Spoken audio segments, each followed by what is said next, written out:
Now, back to Steiny and Guru on 95.7 The Game. All righty. Joining us right now, he was featured HBO's Uninterrupted. Say hey, Willie Mays. Yes. Baseball historian, San Francisco Chronicle columnist, John Shea. John, thank you so much for joining us. What is up, fellas? You guys get to see the HBO doc? Hey, listen, I'm going to be honest with you, John. Guru absolutely has. I have it penciled in for a special time on Saturday night at 7:30. But here's what I'll tell you what. Here's what I've heard. I've heard Willie Mays is featured prominently in the John Shea documentary. You were great, John.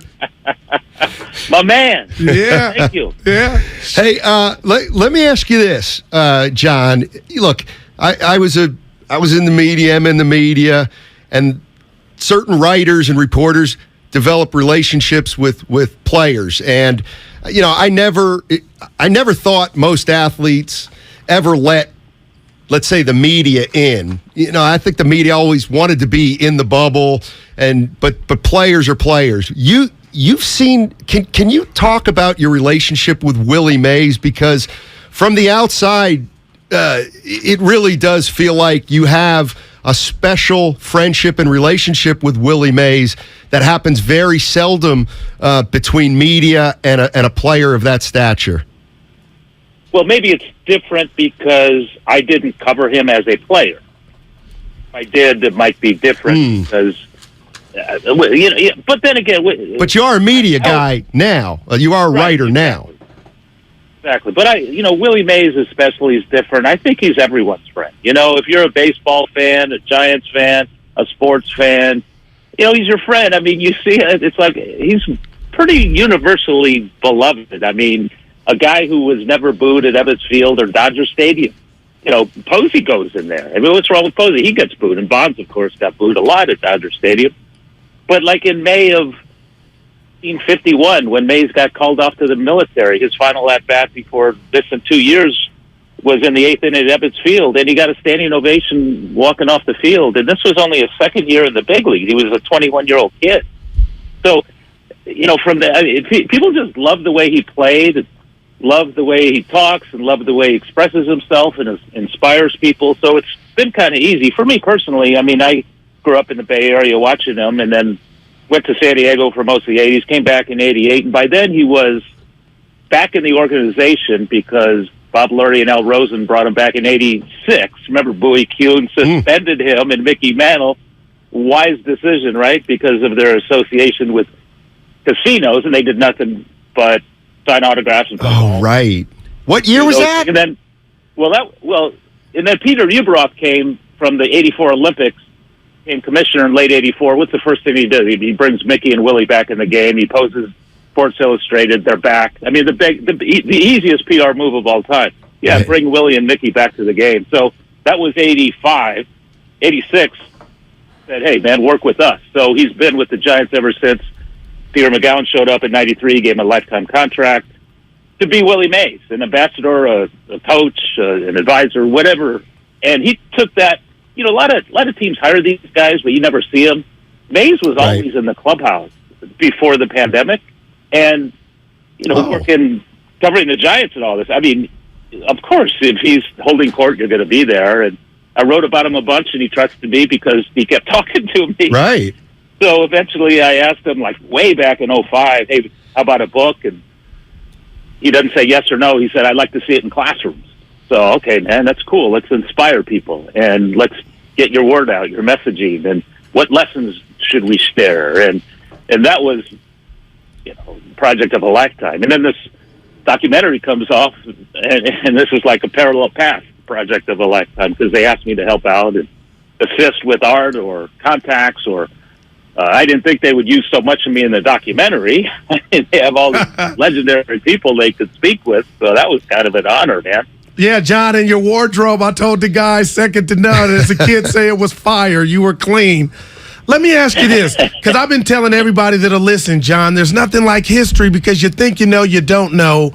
I never knew that the great Jackie Robinson helped Willie Mays get noticed by Major League Baseball. I hadn't heard that, but it's obvious in the doc that Willie Mays looked up to Jackie Robinson, and to me, even patterned himself, like Jackie Robinson.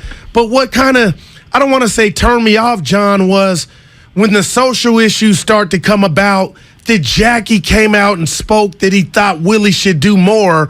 And my question to you, how much did that hurt Willie? Because I got to imagine that did.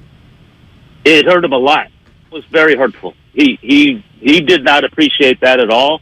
Listen, there's a big difference in age between Jackie and Willie. I mean, Jackie came up to the Dodgers when he was a 28-year-old man. I mean, he had been in the Negro Leagues and in the military. He went to UCLA. He married Rachel.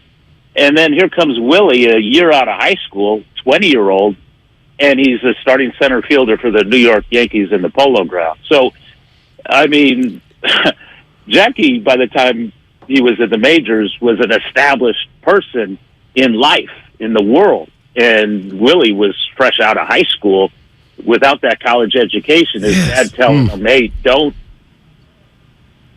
do anything that is going to backfire, because this was only 4 years after Jackie Robinson broke in that Willie broke in. And he had heard a lot of the same stuff in the minor leagues, because he went from the Negro Leagues, the teenager, to an all-white league after the Giants signed him, the Interstate League, playing for the Trenton Giants, going to these towns in the South, hearing stuff he had never heard, just like Jackie, and just like so many ball players who were breaking in at the time. And he was ready to go back home. He looked at me once during the process of the book and said, I didn't know if it was all worth it. And I'm thinking, oh, my God, imagine if we didn't have Willie Mays, Wow. this icon, this cultural American hero. But, yeah, it was rough on him. But the point is, I mean, yeah, Jackie wrote this book. Baseball Has Done It in the early 60s. And he asked Willie to contribute because Jackie interviewed a whole bunch of people, black guys, Latinos, white guys, and Willie said no. He didn't want to do it. That wasn't him. He didn't preach or march or do the stuff that a lot of people did, but Jackie, who was much older and did those things, he was retired at the time, got all over Willie, including in the book, saying, man, wouldn't it be good if this young man, shared his story about growing up, in poverty in Birmingham and now owns this fine house in San Francisco.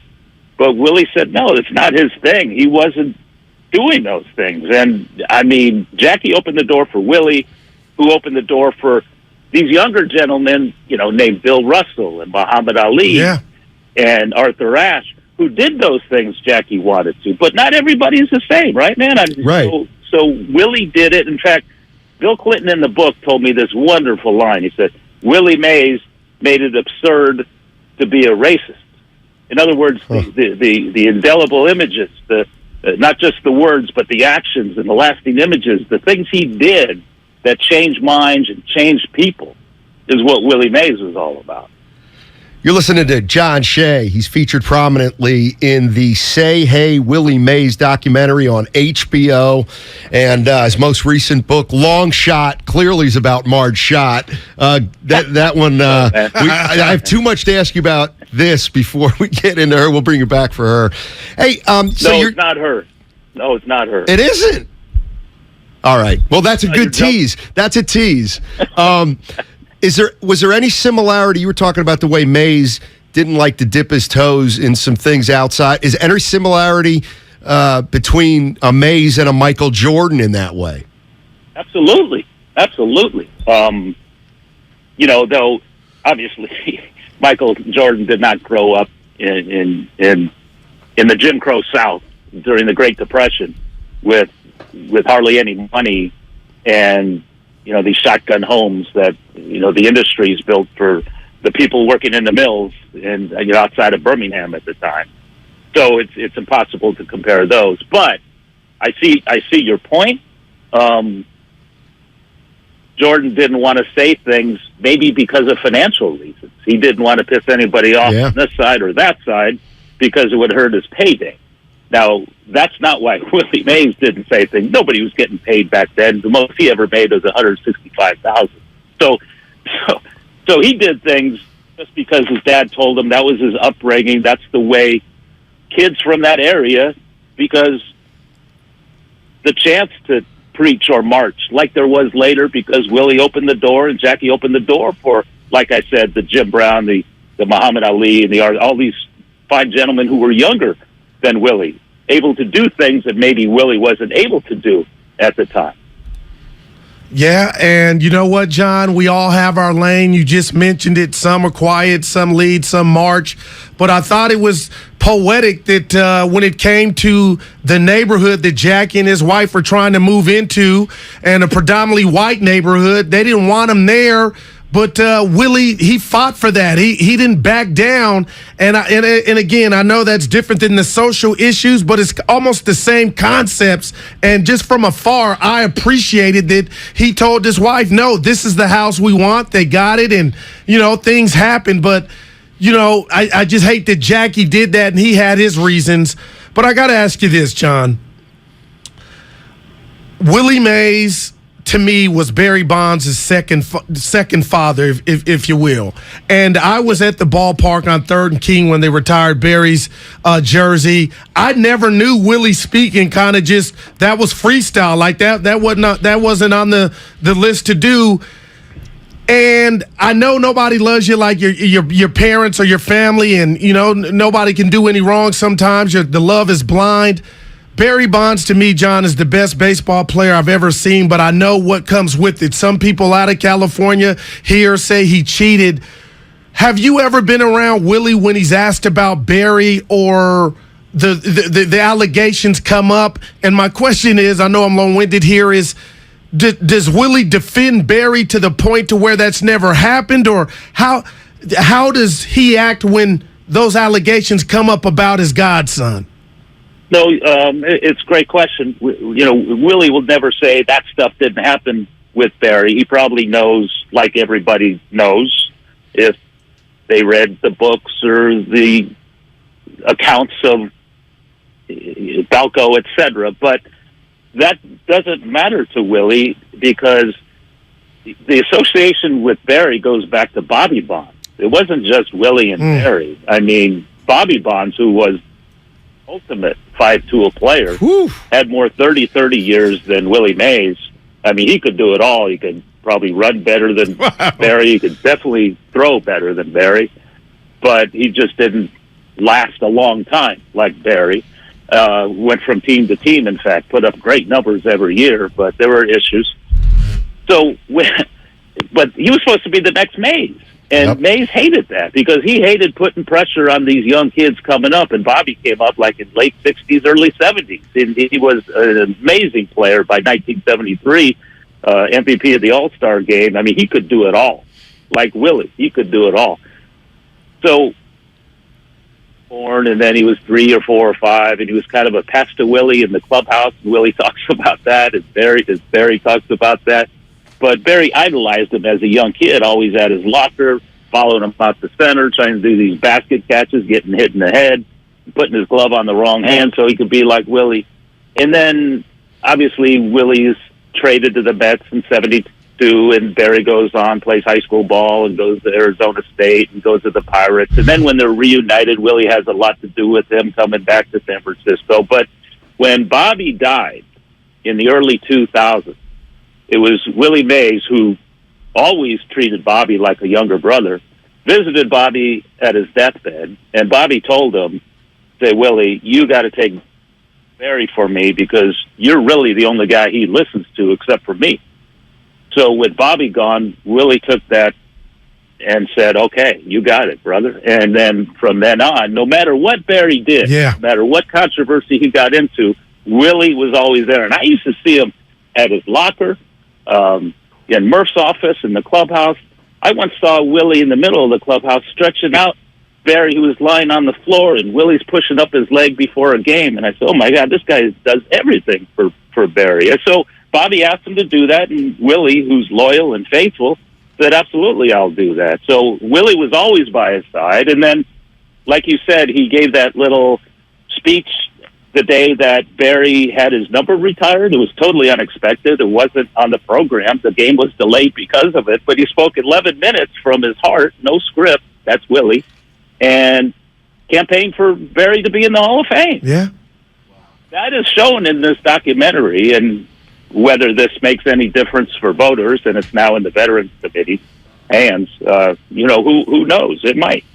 John Shea joining us on 95.7 The Game, featured prominently in the Say Hey Willie Mays documentary on HBO. Man, there's so much I want to ask you about regarding this. Is there real quick? Is there anything you learned in the documentary, or anything maybe you would have liked to have seen in it, or stressed more, or something like that? Oh well, I mean, because the producers and directors thought everybody knew about the numbers. Maybe they didn't harp so much on how great he was, but you could never say enough about that. It ended after an hour and 40 minutes, and I said, let's have another one of these. Let's keep going for a couple hours. Love it. You just can't do that. Well, you can at a bar. Yeah, but I had never seen a lot of the old images, a lot of the old videos. Oh, awesome. Color and black and white. I hadn't, it's pretty cool. Just seeing Willie running the bases, or chasing down a fly ball, or diving. They found some pretty amazing stuff that they included. Some great interviews. Man. Dr. Harry Edwards is pretty prominent as well.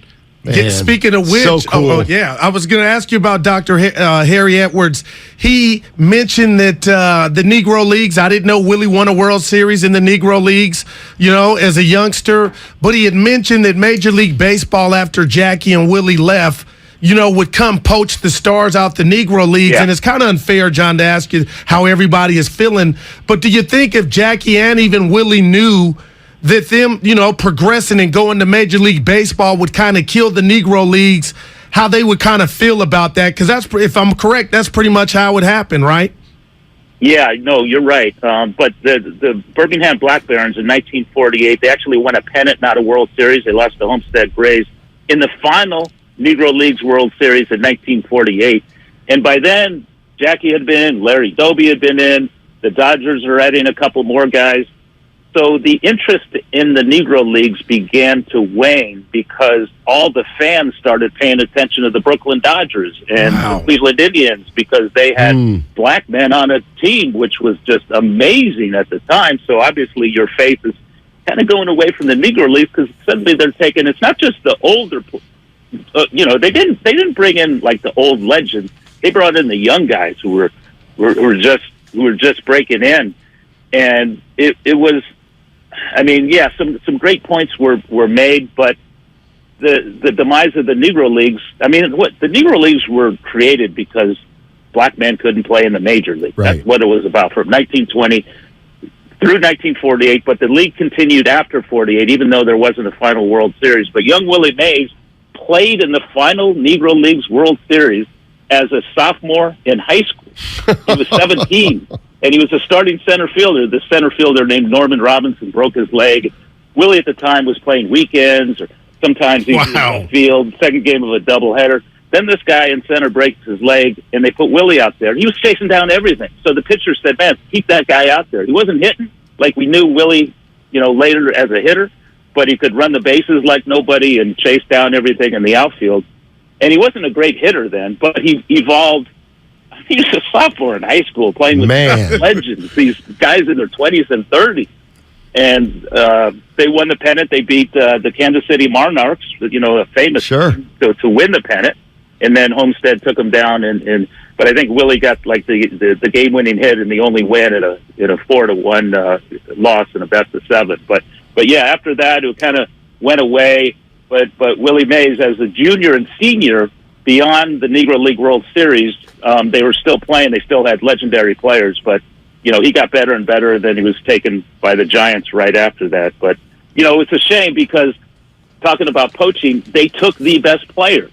They didn't take relievers. They didn't take the utility guys. I mean, if you're an average player in the Negro Leagues, you're going to be an average player in the big league. But they didn't want those guys. Gotcha. We'll fill out the roster with white guys, not black guys. So, and there was a quota. You had to have 2 or 4 because they rooted together. And when Willie came up, a dude named Artie Wilson been off the roster. Now, Artie Wilson is a wonderful Negro League legend. He played the shortstop on Willie's Black Barons team. Well, he was taken off that roster and then moved to the West Coast and was a star in the Pacific Coast League, which integrated, the West Coast. They said, yeah, we just want the best players. So you had to have 2 or 4 because they roomed together. And then, the Artie Wilson went away and Willie came in, and the Giants had 4 again. But some amazing history that there's in this documentary, man. Yeah. Good job. Hey, John, man, I go back with you, so I just appreciate this stuff so much. And what a thing to be associated with. Good for you. Tell your brother I said hello too. If you I sure will, man. How's the family? All right. Yeah, everybody's great. But thank you so much, man, and great luck with all this stuff. No, hey, this was fun, man. Thanks for having me, guys. Yes, sir. That's John Shea.